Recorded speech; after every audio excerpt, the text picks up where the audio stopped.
Sabe quando um império gigantesco como o de Roma desmorona, o que acontece depois? Como é que uma sociedade se reorganiza do zero? A gente vai explorar justamente isso mergulhando no feudalismo, aquele sistema super complexo de lealdade e terra que surgiu das cinzas do império e que moldou a Europa medieval por séculos. Para a gente entender de verdade o que foi o feudalismo, não adianta só dar uma definição. A gente precisa construir esse mundo, sabe? Peça por peça. E tudo, absolutamente tudo, começa com um problema universal: a busca por segurança. Agora, vamos fazer um exercício de imaginação. Pense num mundo sem um governo central forte, sem polícia, sem um exército nacional para proteger as fronteiras. É para esse lugar que a gente vai agora. Um mundo de pura insegurança, onde o perigo podia estar em qualquer lugar. Com a queda de Roma, a Europa virou um caos. Invasores como os vikings, que vinham do norte, e os magiares, do leste, espalhavam o terror. Num cenário desses, proteção não era um luxo, era questão de sobrevivência. E aí, o castelo se tornou o grande símbolo de segurança numa era tão perigosa. Ok, então, no meio desse caos todo, como é que se sobrevive? A lógica era simples. Encontre alguém que tem um castelo e um exército. Em troca de lealdade, essa pessoa oferece proteção. E é essa promessa, esse acordo pessoal, que está no coração do feudalismo. É o que a gente chama de laço de vassalagem. Mas olha, é muito importante não pensar nisso como um contrato de trabalho de hoje em dia, tá? A lealdade feudal era uma coisa muito mais profunda, uma promessa pessoal, muitas vezes selada com um juramento sagrado que ligava um guerreiro a um senhor por toda a vida. E essa promessa não era só da boca para fora, não. Ela era selada numa cerimônia super poderosa, a de homenagem e juramento de fidelidade. O vassalo se ajoelhava, colocava as mãos entre as do seu senhor e jurava ser leal. Era um ritual que criava um vínculo que, em teoria, era inquebrável. E aqui a gente vê a troca fundamental, a base de tudo. O vassalo prometia lutar pelo seu senhor. E, em troca, o senhor dava a ele terra, que era o chamado feudo, e, claro, proteção. Era uma via de mão dupla, um sistema todo construído em cima do dever e da necessidade mútua. Essa teia de lealdade não ficava só na política, ela definia a sociedade inteira.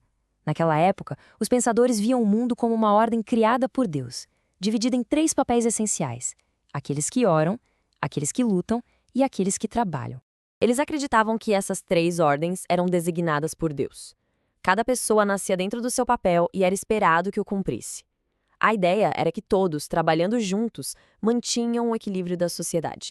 No topo dessa pirâmide social estavam as 2 primeiras ordens. De um lado, o clero, que cuidava da salvação das almas; do outro, a nobreza, que garantia a proteção militar. Eram eles que juntos detinham o poder, a riqueza e, principalmente, a terra. Mas quem é que sustentava tudo isso?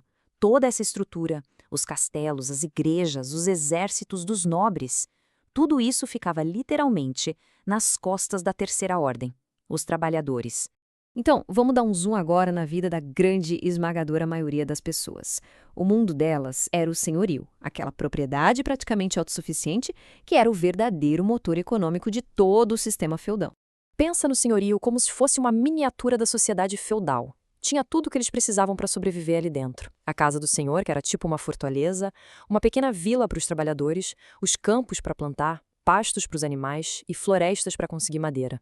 Era um mundo fechado em si mesmo. E é aqui que a gente encontra a figura do servo. E olha, isso é crucial entender.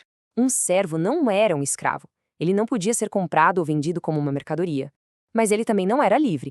Ele estava legalmente preso à terra, uma condição que era herdada e que amarrava famílias inteiras a um mesmo senhorio por gerações. Certo, mas na prática, no dia a dia, como é que era a vida de um servo?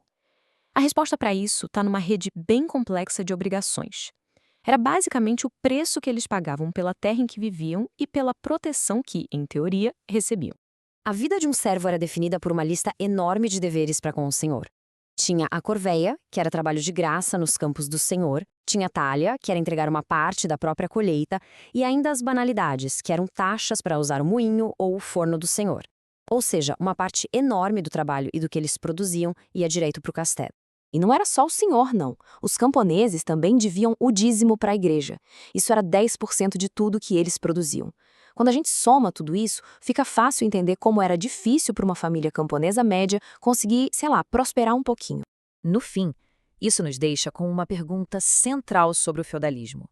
Foi um sistema engenhoso de proteção mútua que conseguiu trazer alguma ordem para uma era superviolenta, ou foi, na verdade, uma estrutura rígida de exploração, onde o trabalho de muitos beneficiava apenas alguns poucos no topo? A resposta, como quase tudo na história, é bem complicada.